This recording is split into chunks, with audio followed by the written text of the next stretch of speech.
په دې نړۍ کې څه ځایونه داسې هم شته چیرته چې د ځمکې جاذبه هیڅ کار نه کوي. د پښتو لایو لایبرري معلوماتي ویډیو ته یو ځل بیا ښه راغلاست. نن ورځ شپږ داسې ځایونه درته ښایو چیرته چې د ځمکې جاذبه سرچپه کیږي، یعنی په هوا کې الوتونکی هر یو شی د لاندې تګ پر ځای بره ځي، او دا یو حقیقت دی کوم چې تر نن ورځې پورې هیڅ کوم ساینسدان نه دی تشریح کړی چې دا ولې. راځئ چې پیل کړو. نمبر شپږم، اپسایډ ډاون واټرفال. په هوای کې موجود یو داسې ابشار چیرته چې اوبه د لاندې تګ پر ځای بره لوزي. عام ابشارونه داسې وي چې اوبه له غرونو څخه د ځمکې د جاذبې له امله لاندې ځي، لیکن د دې ابشار په لیدو سره د هر انسان هوش الوزي.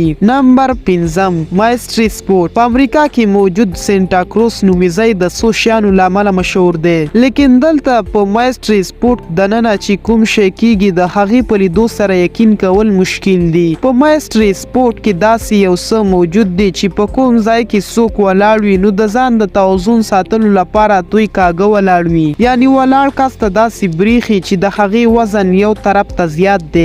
دلته اوبه له پایپ څخه د لاندې تګ پر ځای بره ځي، او همدارنګه یو بال هم د لاندې تګ پر ځای بره روان وي. په دې ځای کې داسې ولې کیږي؟ د دې ځواب تر دې دمه د هیڅ چا سره هم نشته، لیکن د دې مایستري سپورټ لپاره د دنیا د هر کونج څخه سیلانیان راځي. نمبر څلورم، میګنیټیک هیل. په عام طور سره یو غره باندې د ختلو لپاره د موټر انجن له خپل ټول وس څخه کار اخلي، لیکن په کاناډا کې موجود په دې میګنیټیک هیل باندې دا ختنه بالکل برعکس ده. په دې ځای کې کچيري یو موټر نیوټرل ته واوړي نو هغه د لاندې تک پر ځای بره تک کوي. د دې حیرانونکي ځای د تجربه کولو لپاره زیات خلک دلته راځي، لیکن دا ممکن کېدلی څنګه شي؟ د دې ځواب تر دې دمه هیڅ څوک نه لري. نمبر دریم، هوور ډیم. په امریکا کې موجود د بلیک کینین نومي ځای کې دا دی هوور ډیم. دا ډیم د برعکس جاذبې له امله زیات مشهور دی. د دې خاص خبره دا ده کچيري د ډیم په دیوال باندې تاسې اوبه واړوئ نو هغه د لاندې په طرف ځي، خو که تاسې اوبه د ډیم په طرف اړوئ نو اوبه به د لاندې تویدو پر ځای بره لوزي.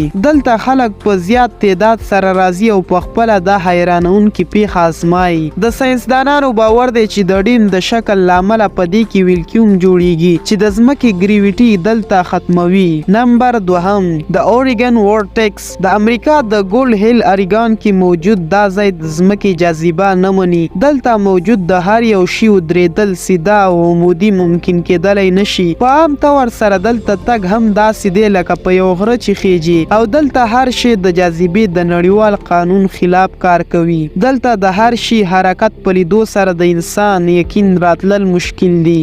دلته هم زیات تعداد خلک راځي چې دا حیرانونکی ځای په خپله تجربه کړي. نمبر اول، الکتریک برې. د سکاټلینډ د ښایسته غرونو سره یو داسې سړک هم موجود دی کوم چې د الکتریک برې په نوم سره پیژندل کیږي. د دې سړک اوږدوالی 1500 متره دی چیرته چې ډرایور ته د سړک په لوړه تګ داسې بریښي چې موټر شاید په خپله روان وي بغیر د تیل سوځولو. زیاتو خلکو دا حیرانونکی ځای په خپله تجربه کړی او د همدې له امله یې د دې نوم الکتریک برې نومولی. ویډیو تر دې ځایه وه. په پښتو لایو لایبرري پیج کې اوس یوازې جالب معلومات خپریږي. زموږ مستندې ویډیوګانې او ساینسي، اقتصادي، سیاسي، فضایي او نور اړین معلومات یوازې د شمس ایکسپلینر پیج